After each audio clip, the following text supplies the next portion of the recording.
Você já descobriu que sua própria família considera você um estorvo descartável? Eu descobri numa quinta-feira cinzenta de março, às 3 da tarde, quando o cheiro do café que havia preparado para receber minha nora ainda pairava no ar da minha sala de estar. O barulho do trânsito da Avenida Ibirapuera chegava abafado pelas janelas fechadas do meu apartamento no Brooklyn, criando uma trilha sonora urbana para a traição que estava prestes a testemunhar. Meu nome é Cecília Almeida Torres. Tenho 72 anos, cabelos brancos sempre bem penteados em um coque baixo que aprendi a fazer ainda mocinha, e mãos que tremem apenas quando quero que tremam. Para minha família, sou a vovó Cecília, aquela senhora de óculos de leitura pendurados no peito por uma correntinha dourada que passa os dias tricotando na poltrona da sala e esperando as visitas semanais do filho Marcelo e da nora Patrícia. Mas por trás dessa fachada cuidadosamente construída, existe uma mulher que jamais perdeu a astúcia para os negócios, que administra discretamente um patrimônio que nenhum deles sequer imagina existir, e que possui uma memória tão afiada quanto as agulhas de tricô que manipulo com destreza fingida. Naquela tarde específica, eu fingia concentração total no chale cor de creme que vinha tricotando há semanas.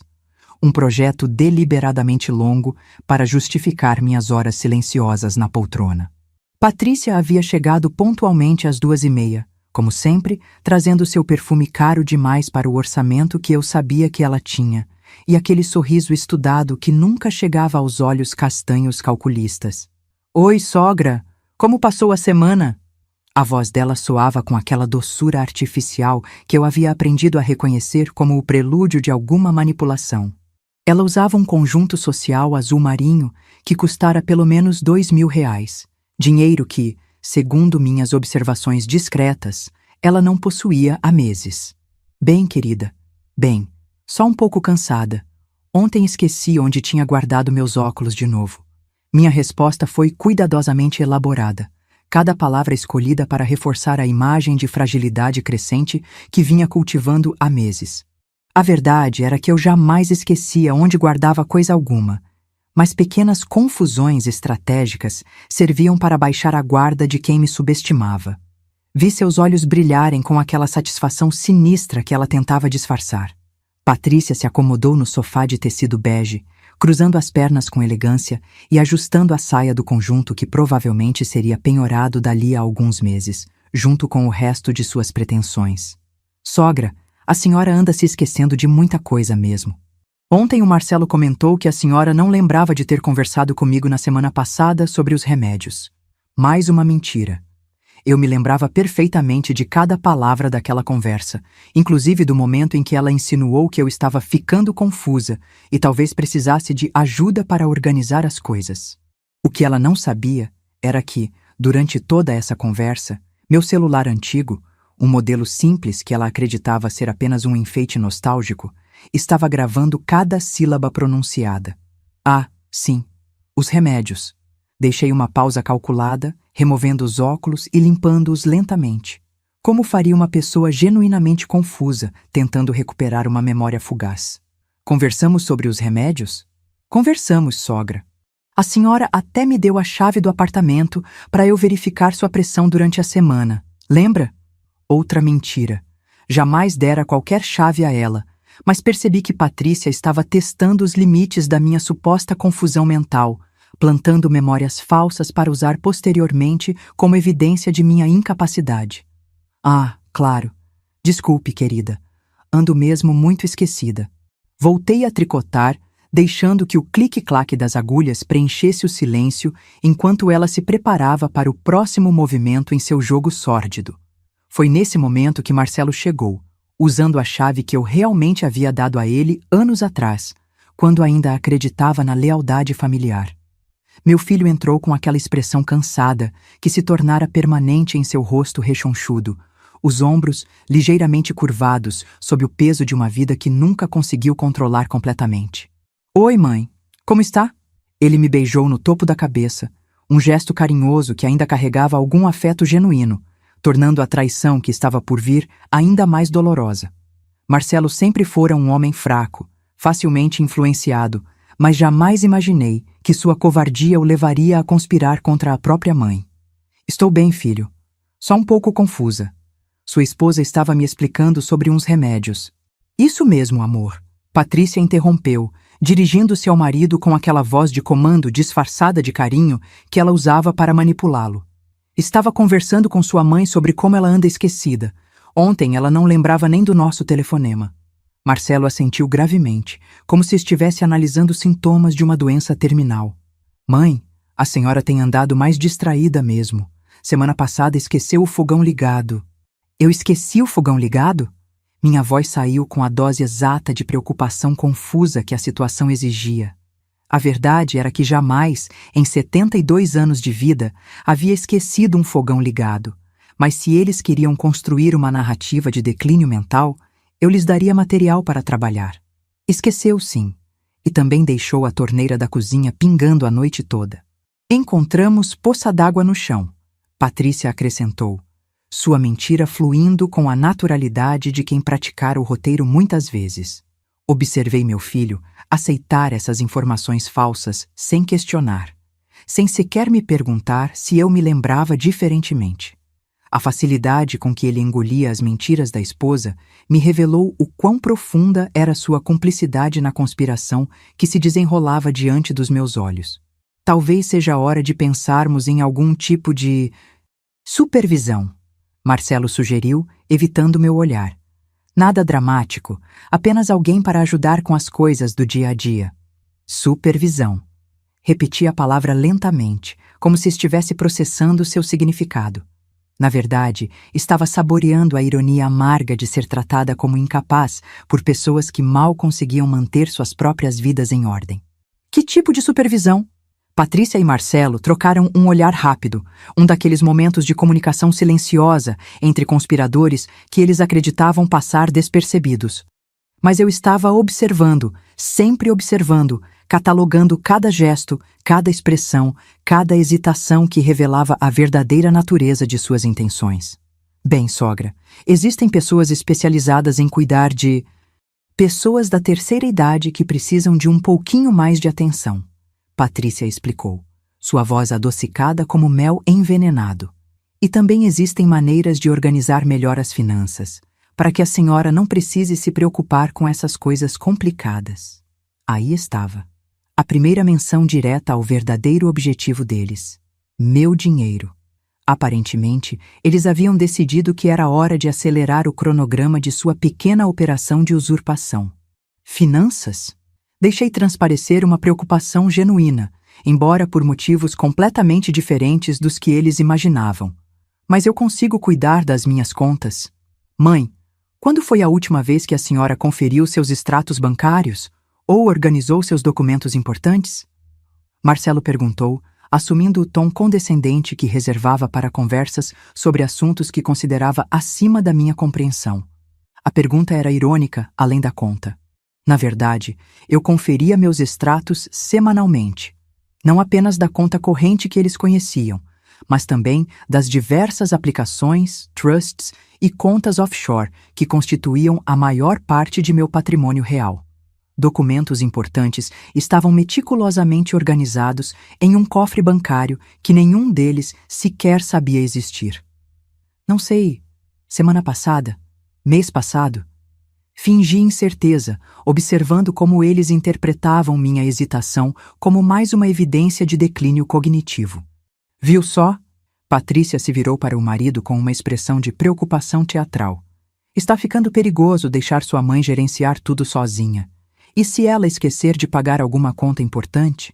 E se alguém se aproveitar dela?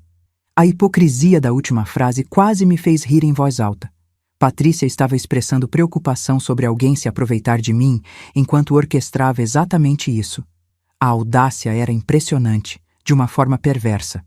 Talvez vocês tenham razão, concedi lentamente, como se a ideia estivesse gradualmente fazendo sentido para minha mente supostamente confusa. Mas o que vocês sugerem? Mais uma troca de olhares entre eles. O momento da verdade estava se aproximando, e eu podia sentir a tensão no ar como a eletricidade antes de uma tempestade. Bem, mãe, Existem documentos que permitem que pessoas de confiança ajudem a gerenciar as finanças quando necessário, Marcelo explicou, ainda evitando contato visual direto. Uma procuração, por exemplo, nada definitivo, apenas uma forma de garantir que tudo seja cuidado adequadamente. Procuração. A palavra ecoou em minha mente como um sino de alarme.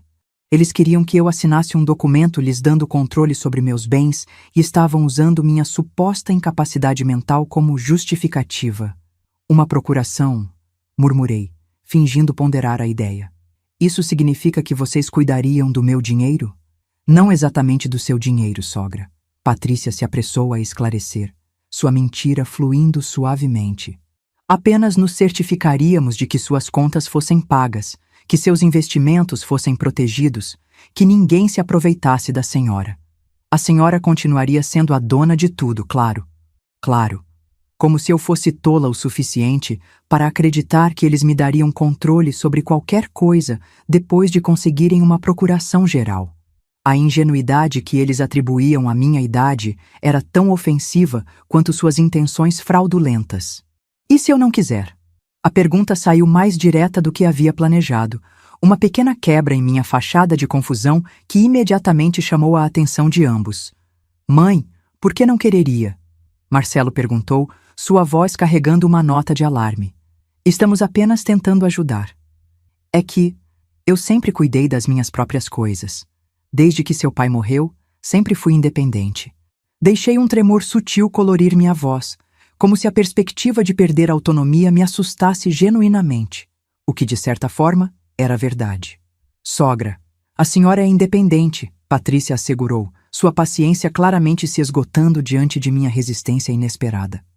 Ninguém está tentando tirar sua independência. Apenas queremos ter certeza de que a senhora está protegida. Protegida de quê? De minha própria competência mental? Da capacidade de tomar decisões sobre minha vida e meu dinheiro? A própria palavra soava obscena em seus lábios. Nesse momento, uma ideia surgiu em minha mente, uma forma de testar exatamente até onde eles estavam dispostos a ir. Se eu oferecesse resistência mais firme, o que fariam? Recuariam ou revelariam a verdadeira natureza de seus planos? Preciso pensar sobre isso, declarei, colocando meu tricô de lado e me levantando lentamente da poltrona. É uma decisão importante. Vocês me permitem alguns dias para considerar? O silêncio que se seguiu foi carregado de tensão. Patrícia e Marcelo claramente não esperavam resistência, e a perspectiva de um atraso em seus planos os deixou visivelmente desconfortáveis. Claro, mãe, mas não demore muito para decidir, Marcelo disse finalmente. Algumas dessas coisas são meio urgentes. Urgentes? Que urgência poderia haver em me despir de minha autonomia financeira, a menos que eles tivessem prazos próprios que precisavam cumprir? Que tipo de urgência? Perguntei, fingindo apenas curiosidade inocente. Patrícia se levantou abruptamente, sua compostura finalmente mostrando sinais de rachadura. Nada específico, sogra. Apenas, quanto mais cedo organizarmos tudo, melhor para todos. Melhor para todos ou melhor para eles? A distinção estava se tornando cada vez mais clara. Depois que eles partiram, permaneci sentada em minha poltrona por longos minutos, o silêncio do apartamento preenchido apenas pelo tic-tac do relógio de parede que pertencera à minha mãe. O mesmo relógio que marcara as horas de minha infância, de meu casamento, da criação de meu filho, e agora marcava os minutos de minha transformação em algo que minha família jamais imaginou que eu pudesse me tornar. Peguei meu celular antigo, aquele modelo simples que eles consideravam apenas um capricho nostálgico, e verifiquei a gravação. Cristalina, cada palavra preservada em qualidade digital. As mentiras sobre meus esquecimentos, as insinuações sobre minha incapacidade, a discussão aberta sobre procuração, tudo documentado com a precisão de uma câmara do tribunal. Sorri pela primeira vez naquele dia. Um sorriso que meus netos jamais haviam visto e que meu filho estava prestes a conhecer. Porque Patrícia e Marcelo haviam cometido um erro fundamental. Eles assumiram que idade significava estupidez, que aparência frágil equivalia a mente frágil, que uma mulher de 72 anos não poderia ser mais esperta que eles. Como estavam enganados. Naquela noite, liguei para o Dr. Roberto Menezes, meu advogado há mais de 20 anos, e um dos poucos que conhecia a verdadeira extensão de meu patrimônio. Roberto havia sido sócio de meu falecido marido em alguns investimentos discretos e, após a morte dele, tornara-se meu consultor de confiança para assuntos que eu preferia manter longe dos olhos curiosos da família. Boa noite, dona Cecília. Como está? Bem, Roberto, bem. Mas preciso de seus serviços novamente. Tenho motivos para crer que minha família está planejando algo contra mim. Que tipo de algo?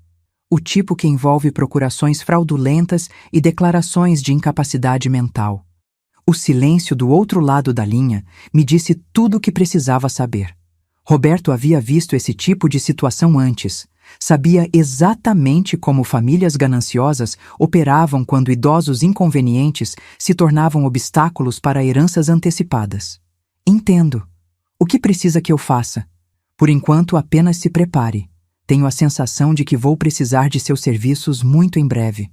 Quando desliguei, senti algo que não experimentava há anos. A emoção da caça. Não era raiva exatamente, nem mesmo indignação. Era algo mais frio, mais calculado.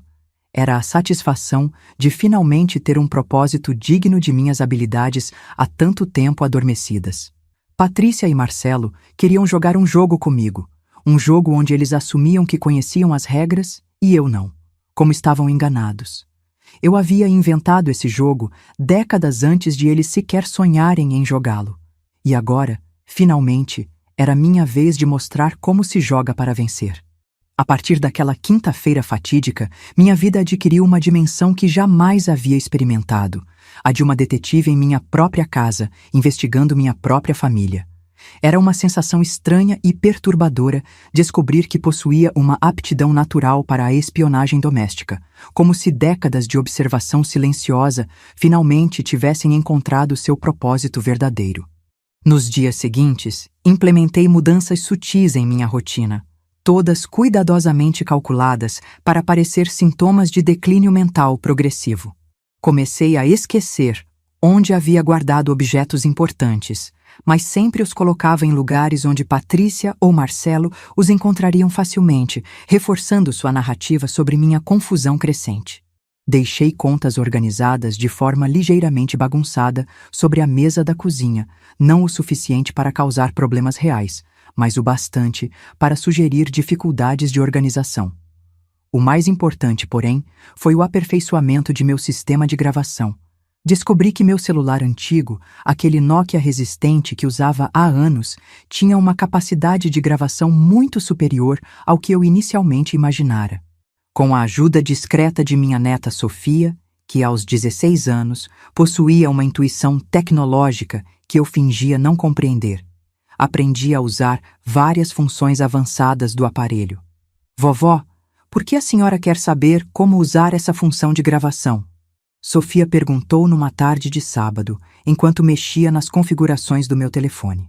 Sua pergunta era genuína, sem malícia, apenas a curiosidade natural de uma adolescente.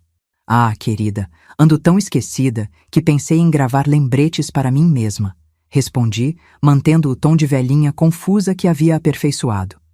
Às vezes, quando sua mãe me explica coisas importantes sobre remédios ou contas, esqueço tudo depois. Faz sentido, ela concordou, mostrando-me como ativar a gravação discretamente. Olha, vovó, é só apertar esse botão aqui 2 vezes rapidinho. O telefone vai gravar tudo o que for dito perto dele, mas a tela vai continuar normal. Ninguém vai saber que está gravando. Perfeito! Minha própria neta havia acabado de me dar a arma tecnológica de que precisava, sem sequer suspeitar para que seria usada. Durante a semana seguinte, coloquei essa nova habilidade à prova. Sempre que Patrícia ou Marcelo vinham me visitar, eu ativava discretamente a gravação e deixava o telefone em posições estratégicas, sobre a mesa de centro, dentro da minha bolsa de tricô ou simplesmente no meu colo, escondido entre as dobras do meu chale.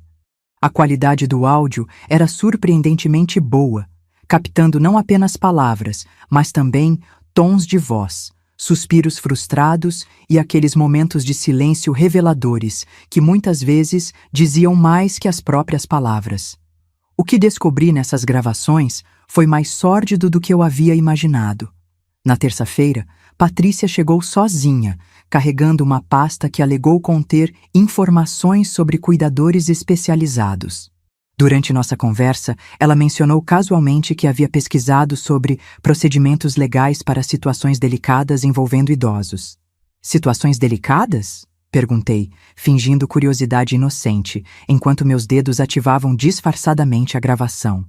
Bem, sogra, às vezes famílias precisam tomar decisões difíceis quando uma pessoa mais velha não está mais em condições de cuidar adequadamente de si mesma, ela explicou, sua voz assumindo aquele tom professoral que usava quando acreditava estar educando alguém menos inteligente. Existem procedimentos legais, respaldados por avaliações médicas, que permitem que parentes responsáveis assumam temporariamente certas responsabilidades. Que tipo de responsabilidades? Financeiras, principalmente. Garantir que contas sejam pagas, que investimentos sejam protegidos, que decisões importantes sejam tomadas por pessoas com maior clareza mental. Maior clareza mental. A frase ecoou em minha mente como uma bofetada. Patrícia estava me descrevendo como uma incapaz mental, usando termos que provavelmente havia decorado após consultar algum advogado sobre interdição de idosos. E isso requer avaliação médica? Perguntei, mantendo minha voz cuidadosamente modulada entre curiosidade e preocupação. Sim, mas é apenas uma formalidade. O Dr. Henrique, você se lembra dele do plano de saúde? Já me garantiu que pode fazer uma avaliação rápida e eficiente. Dr. Henrique.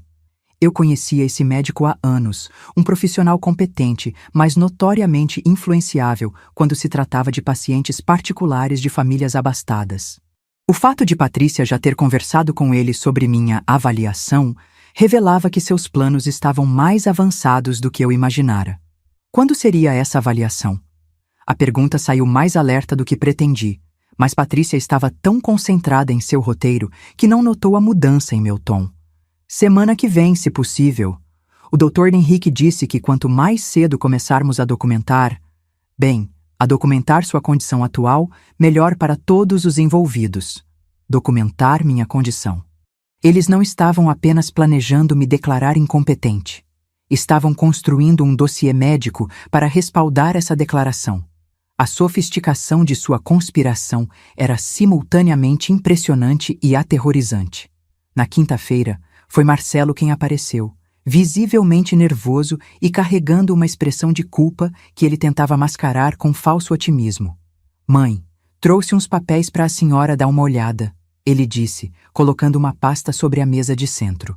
Nada urgente, apenas algumas informações sobre opções que temos para organizar melhor as coisas. Abri a pasta com dedos propositalmente trêmulos, fingindo dificuldade para focar nos documentos. O que vi me gelou o sangue. Formulários pré-preenchidos para procuração geral irrevogável, documentos de interdição judicial parcial e até mesmo informações sobre residências especializadas para idosos com necessidades especiais de supervisão. Que tipo de organização, filho? Minha voz saiu fraca, mas não de fingimento. A realidade do que eles estavam planejando estava se cristalizando diante dos meus olhos. Mãe, sabemos que a senhora tem estado confusa ultimamente. Ontem mesmo esqueceu nossa conversa sobre o médico, e semana passada não lembrava onde tinha guardado seus documentos importantes. Mais mentiras. Jamais esquecera conversa alguma, nem perdera documentos. Eles estavam construindo uma narrativa de incapacidade baseada inteiramente em eventos fictícios. Mas eu me sinto bem, Marcelo. Não me lembro de estar confusa. É isso mesmo, mãe. Pessoas com esse tipo de condição raramente percebem que estão tendo dificuldades. É por isso que famílias responsáveis precisam intervir. Condição. Meu próprio filho estava se referindo à minha suposta demência como uma condição, usando terminologia médica que claramente havia aprendido com algum consultor legal especializado em casos de interdição. E se eu não quiser assinar esses papéis? A pergunta pareceu pegar Marcelo desprevenido. Ele havia claramente ensaiado a conversa, assumindo que eu aceitaria passivamente tudo que me fosse apresentado. Mãe, por que não quereria? Estamos apenas tentando protegê-la. Proteger-me de quê? De tomar decisões que poderiam prejudicá-la. De pessoas que poderiam se aproveitar de sua vulnerabilidade atual. Vulnerabilidade atual. Como se minha idade fosse uma doença progressiva que me tornasse automaticamente incapaz de julgamento. A condescendência em sua voz era quase insuportável. Foi na sexta-feira que obtive a evidência mais condenatória. Patrícia e Marcelo vieram juntos, aparentemente para uma reunião familiar sobre meu futuro. Eu os recebi na sala, com meu telefone estrategicamente posicionado na mesa de centro, parcialmente escondido sob algumas revistas. A conversa começou com os usuais preliminares sobre minha saúde e bem-estar, mas rapidamente evoluiu para algo muito mais sinistro. Sogra, conversamos com o Dr. Henrique, Patrícia anunciou com falsa solenidade. Ele concorda que seria prudente fazer uma avaliação neurológica completa, apenas para ter certeza de que a senhora está recebendo todo o cuidado necessário. Que tipo de avaliação? Testes de memória, raciocínio, capacidade de tomar decisões. Marcelo explicou, evitando meu olhar como sempre fazia quando estava mentindo. Nada doloroso, apenas alguns exercícios mentais simples. E depois? Depois, dependendo dos resultados, poderemos discutir os próximos passos. Patrícia respondeu, sua voz assumindo aquele tom que usava quando acreditava estar sendo especialmente inteligente. Se o doutor confirmar que a senhora está tendo dificuldades cognitivas, o que parece provável, considerando os esquecimentos recentes, então poderemos implementar as medidas de proteção que discutimos. Medidas de proteção. Eles não conseguiam nem mesmo usar a palavra interdição diretamente, escondendo suas intenções por trás de eufemismos cuidadosamente escolhidos. E se eu me recusar a fazer a avaliação? Silêncio. Patrícia e Marcelo trocaram um daqueles olhares que eu havia aprendido a interpretar como comunicação conspiratória. Mãe, por que se recusaria? Marcelo perguntou finalmente. É apenas para seu próprio bem. Sogra, uma pessoa com capacidade mental plena não teria motivos para evitar uma avaliação médica simples, Patrícia acrescentou, e percebi a armadilha em suas palavras. Eles estavam me colocando numa situação onde qualquer resistência seria interpretada como evidência de incompetência mental. Entendo, murmurei, fingindo ponderar a lógica perversa de seu argumento. Quando seria essa avaliação? Segunda-feira. Patrícia respondeu rapidamente, revelando que já havia agendado tudo sem minha permissão. Dr. Henrique pode vir aqui mesmo, para que a senhora se sinta mais confortável. Mais confortável. Como se o local fizesse diferença quando se está sendo avaliado por um médico que já foi instruído sobre qual diagnóstico produzir. Foi então que decidi apertar o teste um pouco mais. E se os resultados mostrarem que não tenho nenhum problema mental? Outra troca de olhares. Essa pergunta claramente não estava no roteiro que haviam preparado. Bem, nesse caso ficaríamos todos aliviados, Marcelo disse, mas sua voz carecia de convicção. Mas, sogra, considerando os sinais que temos observado... Que sinais específicos? Patrícia assumiu o controle da conversa, claramente mais preparada para esse tipo de confronto. Esquecimentos frequentes, confusão sobre datas e eventos, dificuldade para organizar documentos, episódios de desorientação. Cada item da lista era uma mentira meticulosamente construída. Eles haviam criado um histórico médico fictício para justificar a avaliação e o diagnóstico que pretendiam obter. Eu não me lembro desses episódios, respondi, deixando uma nota de confusão genuína colorir minha voz. É exatamente isso, sogra, Patrícia disse, sua satisfação quase palpável. A senhora não se lembra porque são sintomas da própria condição. É um ciclo. A confusão mental impede que a pessoa perceba sua própria confusão. A elegância perversa de sua lógica era impressionante. Eles haviam criado um argumento circular onde qualquer negativa de minha parte seria automaticamente interpretada como confirmação de minha incapacidade. Após sua partida, permaneci sentada na sala por quase 1 hora, processando a magnitude do que havia descoberto. Não se tratava de uma tentativa improvisada de exploração familiar. Era uma operação sofisticada, com cronogramas, consultorias médicas e documentação legal. Eles haviam transformado minha suposta senilidade em um projeto empresarial. Naquela noite, liguei novamente para Roberto. Roberto, preciso de uma segunda opinião médica, independente e sigilosa. Que tipo de segunda opinião? Neurológica.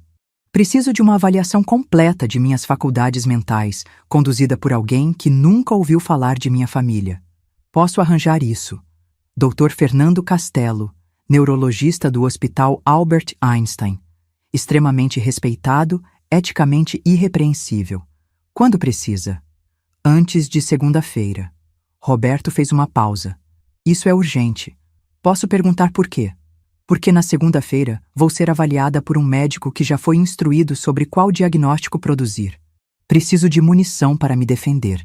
Entendo. Vou ligar para Fernando ainda hoje. O fim de semana passou numa velocidade surreal. No sábado, Dr. Fernando Castelo veio discretamente ao meu apartamento, apresentando-se como um consultor médico, caso algum vizinho perguntasse. A avaliação durou 3 horas e foi mais rigorosa que qualquer exame que eu já havia feito. Testes de memória, raciocínio lógico, capacidade de concentração, orientação temporal e espacial. Doutor, Castelo me submeteu a uma bateria completa de exames neurológicos, desde os mais básicos até alguns que exigiam resolução de problemas complexos. Dona Cecília, ele disse ao final, revisando suas anotações, se me permite a franqueza, sua capacidade mental está não apenas intacta, mas consideravelmente acima da média para qualquer faixa etária. Seus resultados seriam impressionantes mesmo para alguém 30 anos mais jovem. Pode documentar isso oficialmente? Claro.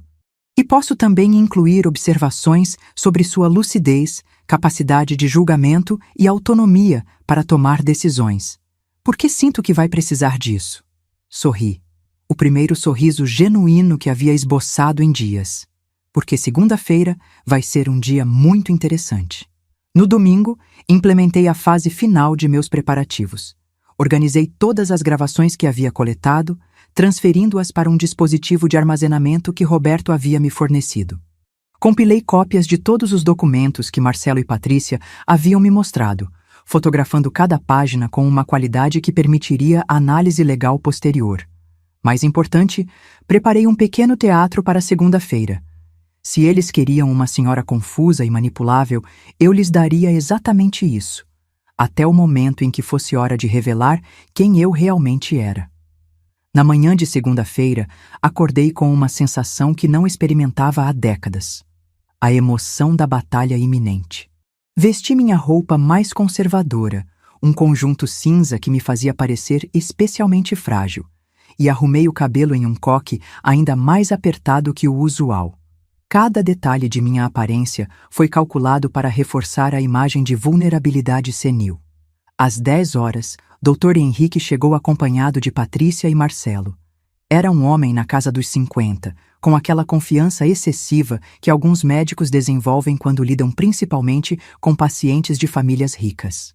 Seus cumprimentos foram educados, mas condescendentes, o tom de voz ligeiramente elevado que pessoas usam quando falam com crianças pequenas ou idosos que consideram deficientes.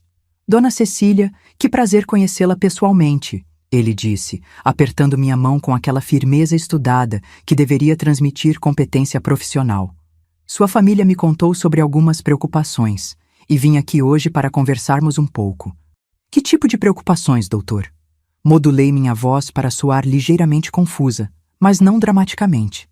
Bem, pequenos esquecimentos, alguns momentos de desorientação, coisas perfeitamente normais para pessoas da sua idade, mas que merecem atenção médica adequada. Pessoas da minha idade. Como se minha data de nascimento fosse automaticamente um diagnóstico médico. Vou fazer algumas perguntas simples, apenas para avaliar como estão suas funções cognitivas. Ele continuou, abrindo uma pasta que continha formulários pré-impressos. Pode me dizer que dia é hoje? Segunda-feira, respondi imediatamente. E a data completa? Hesitei propositalmente. 17.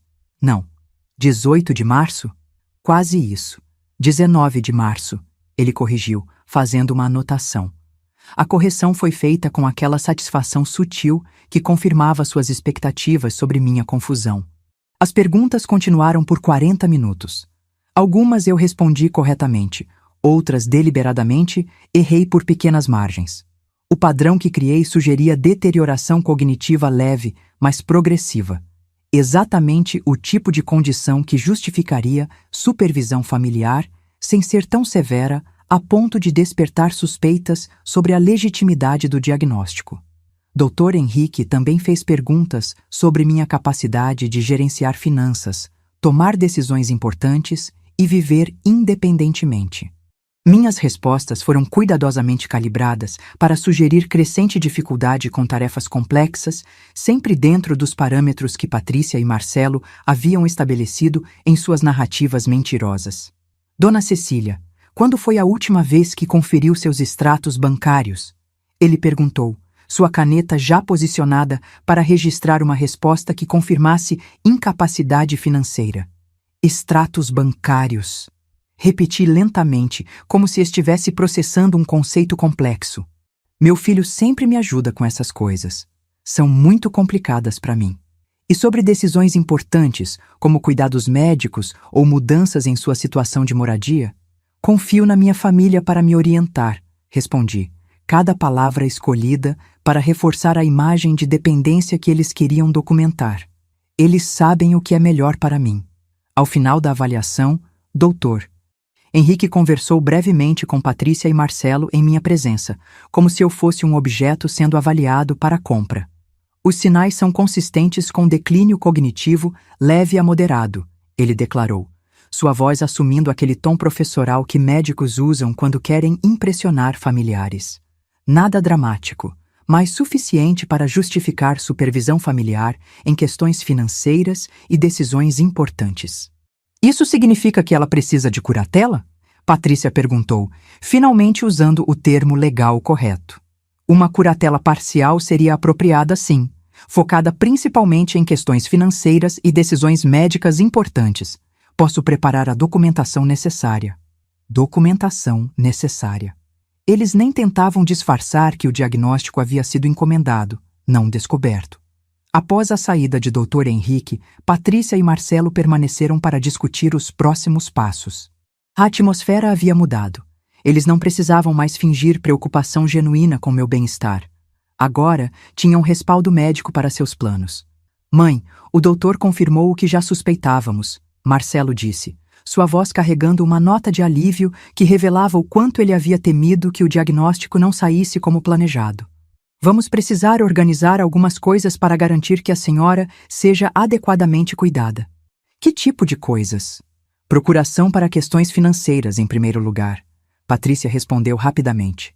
E talvez seja a hora de considerarmos uma mudança para um ambiente mais supervisionado. Ambiente supervisionado. Eles estavam falando sobre me internar em uma instituição, provavelmente após me despojarem de todos os bens. Não quero sair do meu apartamento. Protestei, permitindo que um tremor real de emoção colorisse minha voz. Sogra, ninguém está falando sobre sair imediatamente, Patrícia assegurou, mas seus olhos brilhavam com a satisfação de quem vê uma meta se aproximando. Primeiro vamos organizar a documentação legal, depois veremos quais opções temos. Naquela noite, depois que eles partiram com promessas de voltar amanhã para cuidar da papelada, liguei para Roberto. Roberto, eles morderam a isca completamente. Tenho gravações de tudo, incluindo a farsa médica. Quando pode vir aqui? Amanhã de manhã cedo. E Dona Cecília? Sim? Prepare-se para a guerra, porque é isso que vai ser. Sorri no escuro do meu apartamento, acariciando meu telefone onde estavam armazenadas horas de evidências incriminatórias. Guerra, ele havia dito. Se eles queriam guerra, descobririam que haviam escolhido o adversário errado. Patrícia e Marcelo achavam que estavam lidando com uma velhinha confusa e indefesa. Amanhã descobririam que haviam subestimado não apenas minha inteligência, mas também minha capacidade de destruir completamente a vida de pessoas que ousassem me trair. A Cecília pacata do tricô estava morta. O que nascera em seu lugar era algo muito mais perigoso. A transformação final de minha personalidade aconteceu durante aquela madrugada de segunda para terça-feira, enquanto eu permanecia acordada revisando cada gravação, cada documento, cada detalhe da conspiração que minha família havia orquestrado contra mim. Não era mais raiva que sentia. Raiva é um sentimento quente, impulsivo, que nubla o julgamento. O que crescia dentro de mim era algo muito mais letal. Frieza absoluta, clareza cristalina e uma sede de justiça que beirava o científico. Às 7 da manhã, Roberto chegou ao meu apartamento carregando 2 pastas e uma expressão grave que confirmava a seriedade da situação. Conhecia Roberto há mais de 20 anos, desde os primeiros investimentos que fizera com meu falecido marido, e jamais o havia visto tão solene. Dona Cecília, revisei toda a documentação que me enviou por e-mail durante a madrugada, ele disse, acomodando-se na poltrona onde tantas vezes Patrícia havia se sentado para tecer suas mentiras. O que sua família está tentando fazer constitui múltiplos crimes: fraude, falsificação de documento médico, tentativa de apropriação indébita e potencialmente cárcere privado se conseguirem a internação forçada. E nossa posição legal? Sólida como uma rocha. As gravações são admissíveis como prova, especialmente considerando que foram feitas em sua própria residência. A avaliação do Dr. Castelo anula completamente o laudo fraudulento. E o mais importante, sua situação financeira real, que eles desconhecem, nos dá uma vantagem devastadora. Roberto abriu a primeira pasta, revelando documentos que eu não via há anos. Extratos de contas offshore, certificados de trusts, relatórios de investimentos em paraísos fiscais. Números que somavam uma fortuna que Patrícia e Marcelo jamais sonharam que eu possuísse. 4,2 milhões em ativos líquidos, ele leu de um relatório. 2,8 milhões em propriedades internacionais. 1,6 milhões em trusts irrevogáveis, sem contar os investimentos em commodities e o apartamento onde vive, que sozinho vale aproximadamente 800 mil. 9,4 milhões de reais. Uma fortuna construída discretamente ao longo de décadas, escondida em veículos financeiros que meu filho e minha nora nem sabiam que existiam. Todo esse dinheiro, protegido por estruturas legais que tornavam qualquer tentativa de apropriação não apenas difícil, mas impossível. Eles realmente acreditam que vão se apossar de tudo isso? Perguntei, quase divertida com a audácia de seus planos. Acreditam. E o pior é que, se você fosse realmente a senhora confusa que eles pensam, provavelmente conseguiriam. Conheço casos onde famílias inteiras foram destruídas por esquemas similares. Isso me trouxe de volta à realidade. Não se tratava apenas de minha situação pessoal. Era sobre um problema sistêmico, uma forma organizada de exploração que vitimizava idosos vulneráveis em todo o país. A diferença era que eu tinha recursos para me defender. A maioria não tinha. Roberto, quero que prepare 2 estratégias paralelas. A primeira é defensiva. Documentação completa para proteger meus bens e provar minha capacidade mental. A segunda é ofensiva. Quero que eles enfrentem todas as consequências legais possíveis. Ofensiva como? Quero processos criminais. Quero que percam tudo que têm. Quero que sirvam de exemplo para outras famílias que considerem fazer o mesmo. Roberto me olhou com uma expressão que mesclava admiração e preocupação. Dona Cecília, isso pode destruir completamente a vida deles. Tem certeza? Roberto, eles planejavam me drogar, me declarar legalmente incompetente, me roubar e me trancar em uma instituição para passar o resto dos meus dias como uma vegetal. Pergunta errada. A pergunta certa é: por que eu deveria ter misericórdia? Ele assentiu lentamente, compreendendo que a mulher gentil que conhecera havia se transformado em algo implacável. Entendo. Quando quer que implementemos o plano? Hoje à tarde. Eles vão voltar para me fazer assinar a procuração fraudulenta. Será o momento perfeito. Durante a manhã, transformei meu apartamento em um teatro meticulosamente preparado. Cada detalhe foi calculado para maximizar o impacto dramático do confronto que estava por vir. Escondi câmeras de segurança pequenas, Outro presente de Sofia que eu havia solicitado sob pretexto de me sentir mais segura. Em posições estratégicas. Organizei todos os documentos reais em uma pasta que ficaria fora de vista até o momento crucial. Preparei cópias das gravações mais incriminatórias em múltiplos devices. Mais importante, pratiquei minha performance final. A transição da Cecília confusa para a Cecília verdadeira precisava ser devastadoramente eficaz. Não apenas convincente, mas psicologicamente destruidora para quem havia apostado tudo na minha fragilidade. Às 2 da tarde, como prometido, Patrícia e Marcelo chegaram acompanhados de um homem que se apresentou como Dr. Milton Carvalho, advogado especializado em direito de família e questões geriátricas. Era um homem na casa dos 40, com aquela confiança agressiva que alguns profissionais desenvolvem quando se especializam em explorar vulnerabilidades legais. Dona Cecília, que prazer conhecê-la, ele disse, sua voz assumindo automaticamente o tom condescendente que eu havia aprendido a reconhecer como padrão para interações com idosos. Vim hoje para ajudá-la a resolver algumas questões importantes sobre seu futuro. Que tipo de questões? Perguntei, modulando minha voz para o nível exato de confusão que havia aperfeiçoado. Bem, como o Dr. Henrique confirmou ontem, existem algumas dificuldades cognitivas que precisam ser endereçadas através de medidas legais apropriadas. Nada dramático, apenas algumas salvaguardas para protegê-la. Salvaguardas. A terminologia jurídica eufemística continuava a fluir como mel envenenado. Trouxe alguns documentos que simplificarão muito as coisas, ele continuou, abrindo uma pasta de couro que parecia cara demais para o escritório modesto que eu havia investigado online na noite anterior. Procurações que permitirão que sua família cuide de questões financeiras e médicas quando necessário. Procurações. Plural.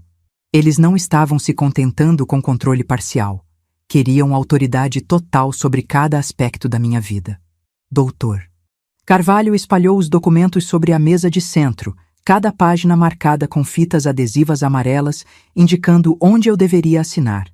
A eficiência da operação revelava que eles haviam feito isso antes, provavelmente com outros idosos inconvenientes.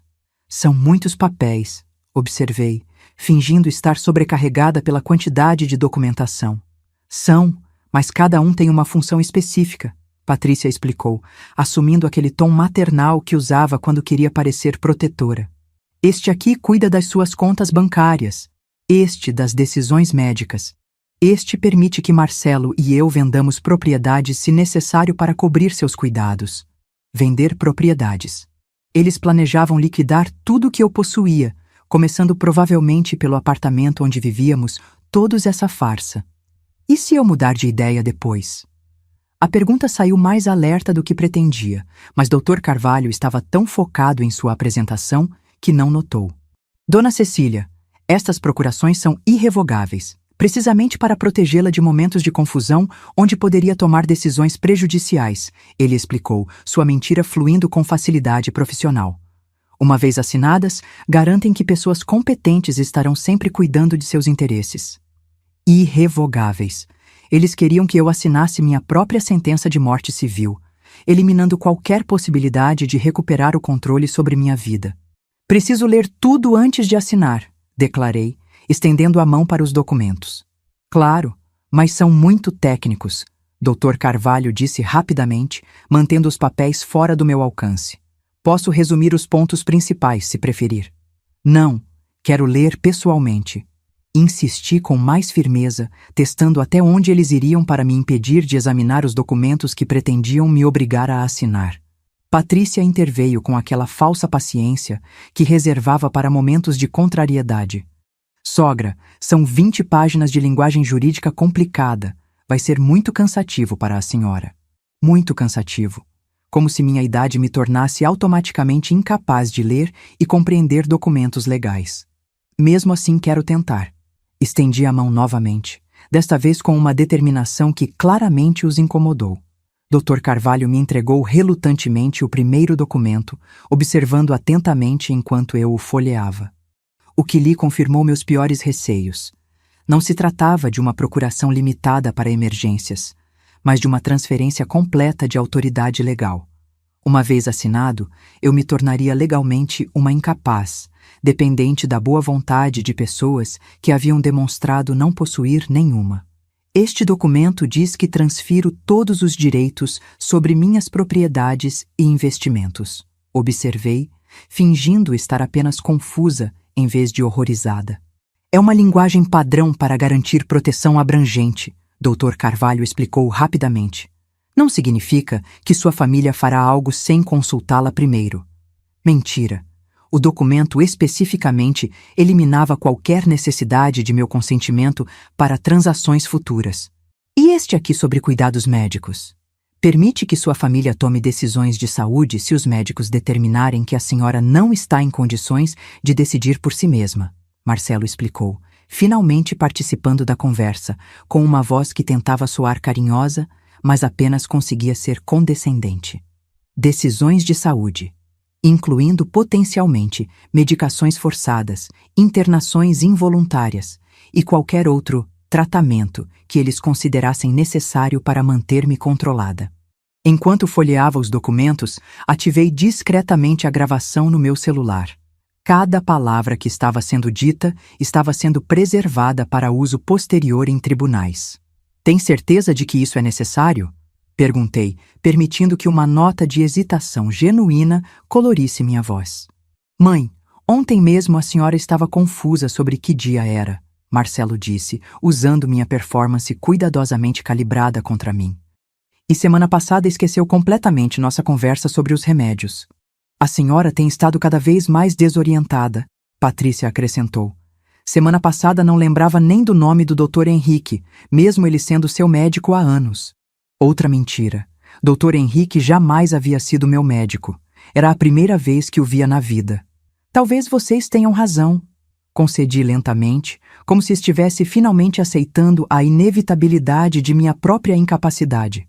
Vocês conhecem melhor minha condição do que eu mesma. Vi a satisfação brilhar nos olhos de todos os três. Finalmente, a resistência estava quebrando. A velha confusa estava aceitando seu destino. Excelente, Dr. Carvalho disse, produzindo uma caneta cara da pasta. Vamos começar com a procuração financeira. Depois passamos para as questões médicas. Antes de assinar, disse, colocando a caneta de lado, gostaria de fazer algumas perguntas sobre minha situação financeira atual, para entender melhor o que estou transferindo. A mudança de atmosfera foi imediata. Os três se entreolharam com aquela comunicação silenciosa que eu havia aprendido a interpretar como alarme conspiratório. Que tipo de perguntas, mãe? Bem, gostaria de saber exatamente quais são meus bens. Contas bancárias, investimentos, propriedades, para ter certeza de que tudo será adequadamente protegido. Doutor Carvalho assumiu o controle da situação com a habilidade de quem havia enfrentado resistência similar antes. Dona Cecília, essas informações estão todas documentadas nos autos que sua família preparou. Não precisa se preocupar com detalhes técnicos. Mas eu gostaria de saber. É meu dinheiro, afinal. Claro que é. Patrícia respondeu rapidamente. A senhora tem sua conta corrente no Banco do Brasil, a poupança e os 2 apartamentos que aluga no centro. Marcelo pode recitar os valores exatos, se quiser. 2 apartamentos. Eles acreditavam que meu patrimônio consistia numa conta corrente, uma poupança e 2 imóveis de aluguel. Se soubessem que isso representava menos de 10% dos meus bens reais, talvez tivessem planejado uma abordagem diferente. E quanto isso soma, aproximadamente? Marcelo consultou uma pasta que trouxera. Cerca de R$800 mil, mãe. Uma quantia considerável que precisa de gestão cuidadosa. R$800 mil. Quase 10 milhões a menos do que eu realmente possuía. A ignorância dele sobre minha verdadeira situação financeira estava prestes a se tornar sua queda. É muito dinheiro mesmo, concordei, fingindo estar impressionada com o valor que eles consideravam minha fortuna completa. Talvez vocês tenham razão sobre precisar de ajuda para gerenciar tudo isso. Exatamente, Dr. Carvalho disse, claramente aliviado por termos superado o momento de resistência. Agora, se pudermos proceder com as assinaturas... Foi então que tomei a decisão de acelerar o cronograma. Eles estavam tão confiantes, tão seguros de sua vitória, que seria cruel prolongar a charada mais do que necessário. Antes de assinar, disse, levantando-me lentamente da poltrona, gostaria que vocês ouvissem algo. Peguei meu celular da mesa e abri o arquivo de áudio que havia preparado especificamente para este momento. Era uma compilação editada das conversas mais incriminatórias dos últimos dias, começando com Patrícia discutindo como eu estava ficando louca e terminando com a combinação do diagnóstico fraudulento. O primeiro trecho foi da conversa de terça-feira. Aquela velha não vai viver para sempre e está na hora de darmos um jeito na herança antes que ela faça alguma besteira. A voz de Patrícia ecoou pela sala com clareza cristalina. Vi seu rosto empalidecer instantaneamente. Onde você conseguiu isso? Ela gaguejou. Continua, respondi calmamente, aumentando o volume. O segundo trecho foi de Marcelo concordando com o plano. Minha mãe sempre foi teimosa. Se não fizermos nada agora, ela pode viver mais 10 anos e gastar tudo em besteiras. Meu filho se levantou abruptamente, tentando pegar meu telefone. Mãe, onde você arranjou essas gravações? Senta, disse, minha voz assumindo um tom que nenhum deles jamais havia ouvido. E escutem o resto. O terceiro trecho foi da conversa com o Dr. Henrique, onde ele confirmava que prepararia o diagnóstico que eles queriam. Os sinais que vocês descreveram são suficientes para justificar supervisão familiar. Posso preparar a documentação necessária. Dr. Carvalho estava agora visivelmente nervoso, percebendo que sua participação em um esquema fraudulento estava sendo documentada. Quando o áudio terminou, o silêncio na sala era ensurdecedor. Os três estavam imóveis, processando o fato de que todos os seus planos haviam sido gravados e documentados. Agora, disse, minha voz completamente transformada. Gostaria que vocês conhecessem a verdadeira Cecília Almeida Torres. Caminhei até minha escrivaninha e peguei a pasta que Roberto havia preparado. Quando me virei para eles, minha postura havia mudado completamente. Não havia mais tremor nas mãos, confusão na voz ou fragilidade no movimento. Era como se tivesse tirado uma máscara que usara por meses. Dr. Carvalho, imagino que esteja familiarizado com procurações irrevogáveis e transferências de patrimônio, disse abrindo a pasta. Então apreciará a ironia do que estou prestes a mostrar. Espalhei os documentos sobre a mesa. Extratos bancários, certificados de investimentos, relatórios de trusts offshore. Números que somavam uma fortuna que nenhum deles havia imaginado. 9,4 milhões de reais, anunciei calmamente. Essa é minha situação financeira real. Os 800 mil que vocês conhecem são apenas dinheiro para gastos do dia a dia. Patrícia estava olhando para os documentos como se fossem escritos em hieróglifos. Isso não pode ser real. É muito real e está protegido por estruturas legais que tornam qualquer tentativa de apropriação não apenas impossível, mas criminosa. Marcelo havia se sentado pesadamente, a realidade da situação começando a penetrar em sua mente. Mãe, por que nunca nos contou sobre isso? Porque a intuição materna me dizia que se soubessem da extensão real da minha fortuna, vocês teriam tentado algo ainda mais elaborado para se apoderarem dela. Isso não está acontecendo, Patrícia murmurou, negando a realidade que se desenrolava diante dela.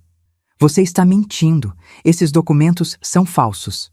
Dr. Carvalho pode autenticar a documentação, se quiser, ofereci. Ou podemos aguardar a chegada do meu advogado, que deve estar subindo neste exato momento. Como se fosse uma deixa teatral, a campainha tocou. Roberto havia chegado pontualmente, como combinamos. Ah, sorri. Parece que chegou. A entrada de Roberto no apartamento marcou o início do que só posso descrever como o colapso completo da realidade que Patrícia, Marcelo e Dr. Carvalho haviam construído para si mesmos. Quando abri a porta, Roberto não estava sozinho. Ele trouxera consigo o doutor. Fernando Castelo, o neurologista que havia conduzido minha avaliação independente, e uma mulher que se apresentou como doutora Marina Silva, promotora especializada em crimes contra idosos. Boa tarde, dona Cecília, Roberto disse formalmente, sua voz carregando o peso da autoridade legal. Peço desculpas pela demora, mas precisávamos aguardar a documentação oficial chegar do Ministério Público. A menção ao Ministério Público fez Dr. Carvalho empalidecer visivelmente. Ele claramente compreendeu, antes dos outros, que não se tratava mais de uma questão civil familiar, mas de uma investigação criminal em andamento. Quem são essas pessoas?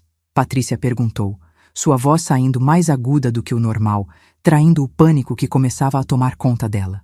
Permitam-me as apresentações adequadas, respondi, assumindo o controle total da situação. Dr. Roberto Menezes, meu advogado há mais de 20 anos e administrador de meus bens. Dr. Fernando Castelo, neurologista do Hospital Albert Einstein, que me submeteu a uma avaliação neurológica completa no sábado passado, e doutora Marina Silva, promotora de justiça especializada em crimes contra a pessoa idosa. O silêncio que se seguiu foi quebrado apenas pelo som de papéis sendo organizados enquanto Roberto abria sua pasta executiva. Cada movimento era deliberado, cada gesto calculado para maximizar o impacto psicológico sobre os 3 conspiradores que agora se encontravam encurralados em minha sala de estar. Dr. Carvalho? Roberto dirigiu-se ao advogado com a cortesia gelada que reservava para colegas que haviam cruzado linhas éticas. Imagino que esteja aqui para conduzir a assinatura de procurações irrevogáveis, baseadas em alegações de incapacidade mental de minha cliente. Bem, sim, mas... Doutor. Carvalho gaguejou, claramente tentando formular uma defesa que soasse minimamente convincente. Excelente, porque temos algumas questões a discutir sobre a legitimidade dessa documentação. Roberto retirou de sua pasta uma cópia do laudo de Dr. Henrique. Este documento, assinado ontem, alega que Dona Cecília apresenta declínio cognitivo moderado com necessidade de supervisão familiar para questões financeiras e médicas. Isso está correto. Marcelo interveio, tentando recuperar algum controle sobre a situação. O Dr. Henrique é um profissional respeitado e suas conclusões foram baseadas em observações cuidadosas. Observações cuidadosas, Dr. Castelo repetiu, sua voz carregada de ironia profissional. Interessante, porque no sábado passado, a pedido de Dona Cecília, conduziu uma avaliação neurológica completa que durou 3 horas e incluiu todos os testes padrão para declínio cognitivo. Ele abriu sua própria pasta, revelando um relatório muito mais espesso que o de Dr. Henrique. Minha conclusão é que Dona Cecília não apenas não apresenta sinais de declínio cognitivo, como possui capacidades mentais significativamente acima da média para qualquer faixa etária. Isso é impossível, Patrícia protestou, sua voz assumindo aquele tom histérico que ela usava quando suas manipulações eram desafiadas. Ela tem estado confusa, esquecida, desorientada. Ah, sim, sobre isso. Sorri, pegando novamente meu celular. Gostaria de compartilhar mais algumas gravações interessantes com nossos convidados. Selecionei uma gravação específica da semana anterior, onde Patrícia explicava para Marcelo como estavam construindo um histórico de sintomas. Precisa documentar cada esquecimento, cada momento de confusão. Quanto mais episódios tivermos registrados, mais fácil será convencer o médico de que ela realmente está perdendo a cabeça. A voz de Patrícia ecoou pela sala, cada palavra uma confissão de conspiração fraudulenta. Vi Dr. Carvalho fechar os olhos, provavelmente calculando quantos anos de prisão sua participação no esquema poderia resultar. Interessante abordagem para documentar sintomas médicos, comentou Dr. Castelo secamente. Fabricá-los antecipadamente. Isso não é o que parece, Marcelo tentou, mas sua voz carecia de qualquer convicção. Estávamos apenas preocupados. Preocupados com o quê, especificamente? Doutora Marina falou pela primeira vez, sua voz cortante como uma lâmina. Com o bem-estar de sua mãe? Ou com o acesso antecipado à herança dela? A promotora abriu sua própria documentação e pude ver formulários oficiais com o timbre do Ministério Público. A investigação havia se tornado formalmente criminal. Senhor Marcelo Torres, ela continuou, O senhor está ciente de que tentativa de apropriação de bens de pessoa idosa através de falsificação de documentos médicos constitui crime tipificado no artigo 171 do Código Penal, com agravante do Estatuto do Idoso? Marcelo engoliu em seco, finalmente compreendendo que não se tratava mais de uma questão familiar que poderia ser resolvida com desculpas e promessas. E senhora Patrícia Silva Torres, doutora. Marina virou-se para minha nora. Está ciente de que coação de pessoa idosa para a obtenção de vantagem econômica constitui crime com pena de 2 a 5 anos de reclusão? Patrícia tentou uma última cartada desesperada. Isso é ridículo! Somos família! Estávamos apenas tentando protegê-la. Proteger de quê? Perguntei, minha voz assumindo um tom que ela jamais havia ouvido. De minha própria competência mental? Da minha capacidade de gerenciar meus próprios bens?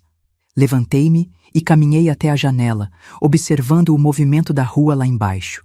Pessoas comuns vivendo vidas normais, sem conspirar contra suas próprias famílias. Sabem o que mais me incomoda nessa situação toda? Perguntei, voltando-me para eles. Não é a ganância. Ganância eu compreendo. É um impulso humano básico.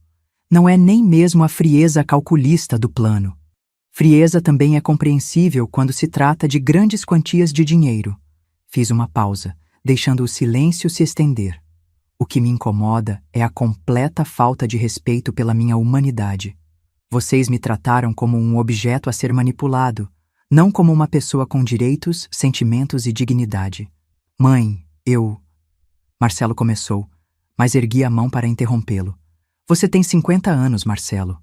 50 anos durante os quais eu te criei, te eduquei, te apoiei em todas as suas decisões, algumas muito questionáveis. Paguei sua faculdade, ajudei com o casamento, contribuí para a educação dos seus filhos. E sua forma de me retribuir foi conspirar para me declarar incompetente e roubar tudo que construí. Vi lágrimas se formarem em seus olhos, mas não senti a menor compaixão. Lágrimas eram fáceis. Arrependimento genuíno seria muito mais difícil. E você, Patrícia? Virei-me para minha nora. Sempre soube que me considerava um estorvo. Nas reuniões familiares, nas festas, sempre ficou claro que minha presença era tolerada, não desejada. Mas pensar que chegaria ao ponto de tentar me drogar e me internar para se livrar de mim. Eu nunca. Isso não é verdade. Ela protestou. Mas sua negativa soou fraca, até para seus próprios ouvidos. Doutor. Carvalho. Roberto dirigiu-se ao advogado. Antes que a situação se deteriore ainda mais, gostaria de lhe oferecer uma oportunidade de cooperação com as autoridades. Que tipo de cooperação? Doutor Carvalho perguntou, sua voz traindo o desespero de um homem que via sua carreira desmoronando. Informações sobre outros casos similares que pode ter conduzido. Nomes de médicos que participam desse tipo de esquema. Famílias que podem ter usado seus serviços para fins semelhantes. A implicação era clara. Dr. Carvalho não era novato nesse tipo de operação. Provavelmente havia outras vítimas, outros idosos que não tiveram a sorte ou os recursos para se defender. Eu preciso consultar meu próprio advogado, ele murmurou. Claro, doutora Marina respondeu. Mas enquanto isso, está sendo formalmente notificado de que é alvo de investigação criminal. Recomendo que não deixe a cidade sem notificar as autoridades. A realidade da situação finalmente pareceu penetrar completamente na consciência de todos os presentes. Não havia mais como fingir que se tratava de uma questão familiar que poderia ser resolvida privadamente. Dona Cecília, Dr. Castelo dirigiu-se a mim. Gostaria que eu explicasse minha avaliação neurológica para os presentes? Por favor. Dona Cecília foi submetida a uma bateria completa de testes cognitivos no sábado passado. Ele começou, dirigindo-se aos 3 conspiradores como se estivesse fazendo uma apresentação médica. Testes de memória, raciocínio lógico, capacidade de concentração, orientação espacial e temporal, processamento de informações complexas. Ele abriu seu relatório, mostrando páginas de dados e gráficos. Em todos os parâmetros testados, ela pontuou não apenas dentro da normalidade, mas significativamente acima da média. Sua capacidade de memória é superior à de pessoas 30 anos mais jovens. Seu raciocínio lógico está intacto. Sua orientação é perfeita. Não há qualquer evidência de declínio cognitivo. Mas ela estava confusa. Patrícia protestou desesperadamente. Esquecia coisas, se perdia em conversas. Estava interpretando. Respondi calmamente. Cada esquecimento era calculado. Cada momento de confusão era teatral. Durante meses, interpretei o papel da idosa em declínio mental para permitir que vocês revelassem suas verdadeiras intenções. A expressão no rosto de Patrícia foi de horror puro. A realização de que havia sido completamente manipulada por alguém que considerava inferior era mais devastadora que qualquer consequência legal. Por quê? Marcelo perguntou, sua voz quebrada. Por que fez isso conosco? Porque vocês fizeram comigo primeiro, respondi. A diferença é que vocês tentaram me destruir baseados em ganância. Eu me defendi baseada em necessidade. Roberto assumiu novamente o controle da situação. Agora, vamos discutir as consequências práticas de tudo isso. Ele abriu uma nova seção de sua pasta. As gravações que Dona Cecília coletou constituem evidência suficiente para múltiplas acusações criminais. Falsificação de documento médico, tentativa de estelionato, coação de idoso, conspiração para apropriação indébita. Quais são nossas opções? Dr. Carvalho perguntou, claramente tentando avaliar possibilidades de acordo ou redução de pena. Cooperação completa com a investigação, Dra. Marina respondeu. Confissão detalhada de todas as atividades relacionadas a este e outros casos similares. Restituição de qualquer valor que possa ter sido apropriado indevidamente e aceitação das consequências legais. E se recusarmos? Patrícia perguntou, sua arrogância ainda lutando contra a realidade. Então, o caso segue para julgamento completo, Roberto explicou. Com todas as gravações sendo apresentadas como evidência, testemunho de especialistas médicos, análise forense dos documentos falsificados. As chances de condenação são próximas de 100%. Observei Marcelo processar essa informação. Meu filho sempre foi pragmático quando encurralado. Sabia que a cooperação era sua única chance de minimizar o dano. Mãe, ele disse finalmente, o que a senhora quer que façamos? A pergunta me pegou desprevenida. Durante todos os meses de planejamento, havia focado na exposição e punição da traição. Não havia considerado adequadamente o que queria como resolução final. Quero que vocês compreendam, respondi lentamente, que idosos não são objetos descartáveis, que idade não é sinônimo de incompetência, que família deveria significar proteção, não exploração. Nós compreendemos, Marcelo disse, mas sua voz soava mecânica, como se estivesse recitando palavras que achava que eu queria ouvir. Não, corrigi. Vocês ainda não compreendem, mas vão compreender quando enfrentarem as consequências completas de suas ações. Virei-me para a doutora Marina. Quero que todos os processos criminais sejam levados adiante, sem acordos, sem atenuantes. Quero que sirvam de exemplo para outras famílias que possam estar considerando esquemas similares. Dona Cecília, Roberto interveio suavemente. Tem certeza disso? Um acordo poderia resultar em resolução mais rápida e menos desgaste emocional. Roberto, durante meses essas pessoas planejaram me drogar, me declarar incompetente, roubar meu patrimônio e me trancar numa instituição. Desgaste emocional é o mínimo que elas merecem enfrentar. A frieza em minha própria voz me surpreendeu. Reconheci que algo fundamental havia mudado em mim durante esse processo. A Cecília, gentil e perdoadora, havia morrido definitivamente, substituída por alguém que compreendia que certas traições eram imperdoáveis. Bem, doutora Marina fechou sua pasta.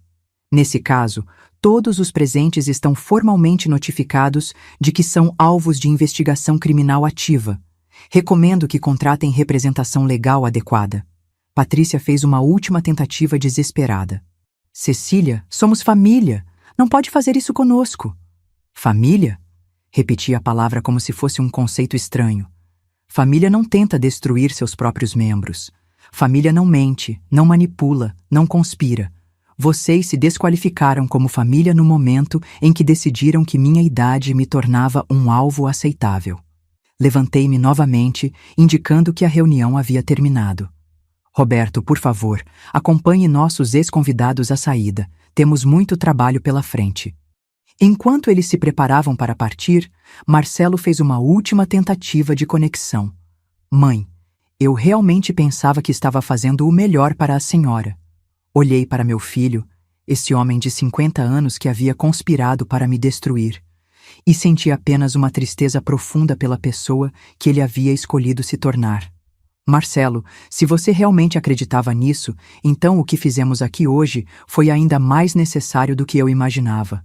Porque significa que você é capaz de racionalizar qualquer atrocidade desde que beneficie você. Após sua partida, permaneci sozinha com Roberto, Dr. Castelo e Doutora Marina, processando a magnitude do que havia acabado de acontecer. Como se sente? Dr. Castelo perguntou. Estranhamente vazia, admiti. Esperava sentir satisfação, mas é mais como alívio. Alívio de que acabou. Não acabou completamente, Doutora Marina me lembrou. O processo legal vai durar meses. Haverá audiências, depoimentos, provavelmente tentativas de acordo. Estou preparada para isso. E sua família? Seus netos? Essa pergunta tocou em algo que havia tentado evitar considerar.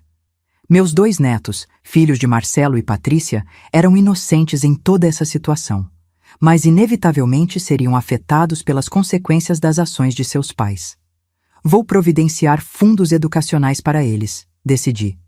Trusts que garantirão suas educações universitárias independentemente do que aconteça com seus pais, mas controlados por terceiros, não pela família. Roberto assentiu aprovadoramente. Uma decisão sábia. Protege as crianças sem recompensar os pais. Naquela noite, depois que todos partiram, sentei-me sozinha em minha sala, observando os lugares onde Patrícia e Marcelo haviam se sentado tantas vezes para tecer suas mentiras. O apartamento parecia diferente agora. Não apenas um lar, mas um campo de batalha, onde uma guerra silenciosa havia sido travada e vencida. Peguei meu tricô, aquele chale cor de creme que havia servido como disfarce perfeito para minha investigação. Cada ponto havia sido uma oportunidade de observar, cada fileira uma chance de coletar evidências. O que começara como um símbolo de vulnerabilidade havia se tornado uma arma de precisão cirúrgica. Sorri pela primeira vez naquela tarde turbulenta. Amanhã, os jornais locais publicariam a primeira reportagem sobre o caso. Idosa de 72 anos expõe esquema familiar para usurpar seu patrimônio. A história se espalharia, servindo de aviso para outras famílias e de encorajamento para outros idosos que poderiam estar sofrendo situações similares. Mas, por enquanto, bastava saber que Cecília Almeida Torres havia provado que idade é apenas um número e que subestimar uma mulher de 72 anos pode ser o erro mais caro que alguém comete na vida. 6 meses se passaram desde aquela tarde transformadora em meu apartamento, quando a verdade finalmente veio à tona como um tsunami demolindo as mentiras cuidadosamente construídas da minha família. 6 meses durante os quais o sistema judicial brasileiro se moveu com sua velocidade característica, lenta, mas inexorável. Hoje, sentada na mesma poltrona, onde tantas vezes fingi confusão mental enquanto coletava evidências contra meus próprios familiares, posso refletir sobre as consequências de ter escolhido a verdade em vez do perdão, a justiça em vez da paz familiar. Marcelo foi condenado a 3 anos de prisão em regime semiaberto, pena que foi suspensa em troca de prestação de serviços comunitários e pagamento de multa substancial. A suspensão da pena não diminuiu o impacto devastador que a condenação criminal teve sobre sua vida. Perdeu o emprego no banco onde trabalhava há 15 anos. Instituições financeiras, descobriu, não toleram funcionários com antecedentes por crimes contra idosos. Sua reputação social desmoronou quando os detalhes do caso se tornaram públicos através da cobertura jornalística que o caso recebeu. Patrícia enfrentou consequências ainda mais severas. Além da condenação criminal, similar à de Marcelo, seu pequeno negócio de consultoria em moda, já falido antes do esquema ser descoberto, foi completamente destruído quando clientes descobriram seu envolvimento na tentativa de estelionato contra a sogra. As dívidas que a motivaram inicialmente a conspirar contra mim não apenas permaneceram, como se multiplicaram com os custos legais do processo. Dr. Carvalho teve sua licença para exercer a advocacia suspensa por 2 anos pelo Conselho da OAB, após investigação que revelou seu envolvimento em pelo menos 4 outros casos similares de exploração de idosos. Sua cooperação com as autoridades, fornecendo informações sobre a rede de médicos e advogados que facilitavam esses esquemas, resultou em redução de sua pena, mas não na restauração de sua reputação profissional. Dr. Henrique, o médico que falsificou meu diagnóstico, enfrentou consequências profissionais devastadoras. O Conselho Regional de Medicina não apenas suspendeu sua licença, como abriu investigação sobre todos os laudos neurológicos que havia produzido nos últimos 5 anos. A investigação revelou um padrão sistemático de diagnósticos duvidosos em casos envolvendo disputas familiares por herança. Quanto a mim, descobri que vingança é uma experiência muito mais complexa e ambígua do que imaginara. A satisfação, sim. Satisfação em ter provado que idade não é sinônimo de vulnerabilidade, que aparência frágil pode esconder uma mente afiada, que idosos podem ser predadores muito mais eficazes que qualquer jovem arrogante. Há prazer em saber que meu caso se tornou precedente legal, citado em outros processos similares, como exemplo de como vítimas podem se defender quando possuem recursos e determinação. Mas há também uma solidão profunda que não esperava. Quando você destrói sua própria família, mesmo que por necessidade, mesmo que por justiça, você se torna uma ilha. Amigos da família se afastaram, desconfortáveis com a publicidade do caso. Vizinhos me olham com uma mistura de admiração e receio, como se eu fosse um animal perigoso que pode atacar se provocado. Meus netos, agora com 15 e 17 anos, mantêm contato limitado comigo. Não por ordem dos pais, que perderam a autoridade moral para dar ordens sobre qualquer assunto, mas por seu próprio desconforto com a situação. É difícil para adolescentes processarem o fato de que sua avó, boazinha, destruiu sistematicamente a vida de seus pais, mesmo que por motivos justificáveis. O fundo educacional que estabeleci para eles permanece intocado. Suspeito que seja mais uma fonte de conflito que de gratidão, dinheiro carregado demais emocionalmente para ser aceito facilmente, mas valioso demais para ser rejeitado completamente. Às vezes, nas noites mais silenciosas, me pergunto se poderia ter resolvido tudo de forma diferente. Se uma confrontação direta desde o início, sem todo o teatro da senilidade fingida, teria resultado num desfecho menos devastador. Se o perdão, em vez da vingança, teria preservado algo que valesse a pena preservar. Mas então lembro das gravações que coletei, das mentiras que documentei, da frieza calculista com que planejaram minha destruição. Lembro de Patrícia discutindo como me manter drogada e controlada, de Marcelo calculando quanto tempo eu ainda viveria para não desperdiçar seus recursos, do Dr. Henrique concordando em falsificar um diagnóstico médico por dinheiro. Não havia possibilidade de resolução amigável. Havia apenas a escolha entre ser vítima ou ser vingadora. E escolhi ser vingadora. A transformação que sofri durante esse processo não pode ser desfeita. A Cecília gentil e perdoadora que criou Marcelo, que aceitou Patrícia na família, apesar de suas falhas evidentes, que sempre colocou a harmonia familiar acima de justiça pessoal, essa mulher morreu durante aqueles meses de investigação silenciosa. O que emergiu foi alguém mais duro, mais calculista, menos disposto a tolerar desrespeito ou manipulação. É uma pessoa mais forte, sem dúvida, mais independente, certamente, mais capaz de se proteger, definitivamente.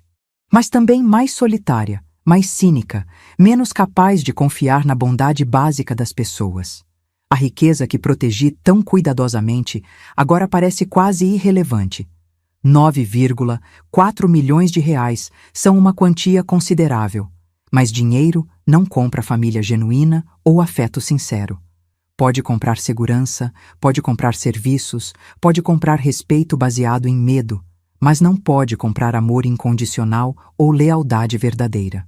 Recentemente, comecei a explorar formas mais construtivas de usar minha experiência.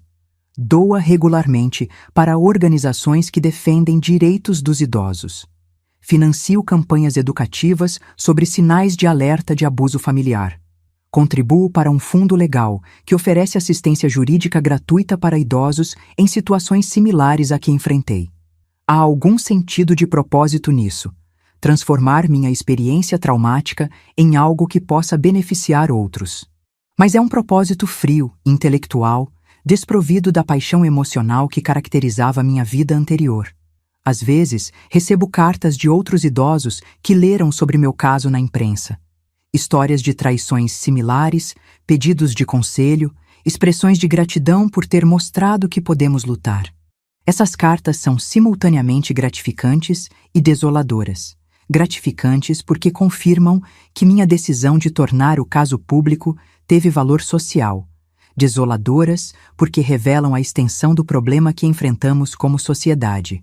O Brasil está envelhecendo rapidamente e nossa cultura ainda não desenvolveu mecanismos adequados para lidar com essa realidade. Idosos são vistos como fardos pelos filhos, alvos pelos criminosos, irrelevantes pelo governo. O Estatuto do Idoso existe no papel, mas sua implementação é inconsistente e sua aplicação frequentemente inadequada. Meu caso se tornou um símbolo porque tive recursos para me defender. Mas quantos outros idosos enfrentam situações similares sem a capacidade de contratar advogados caros, neurologistas independentes ou investigadores particulares? Quantas outras Cecílias estão sendo medicadas, declaradas incompetentes e despojadas de seus bens por famílias gananciosas? É uma realidade perturbadora que me motiva a continuar falando publicamente sobre o assunto, mesmo quando preferiria o anonimato e a paz. Na semana passada, recebi uma ligação inesperada. Era Marcelo. "Mãe", ele disse, sua voz carregada de uma hesitação que não conseguia disfarçar. "Gostaria de conversar." "Sobre o quê?" Sobre tudo. Sobre o que fizemos. Sobre arrependimento. Sobre possibilidade de, não sei, reconstrução.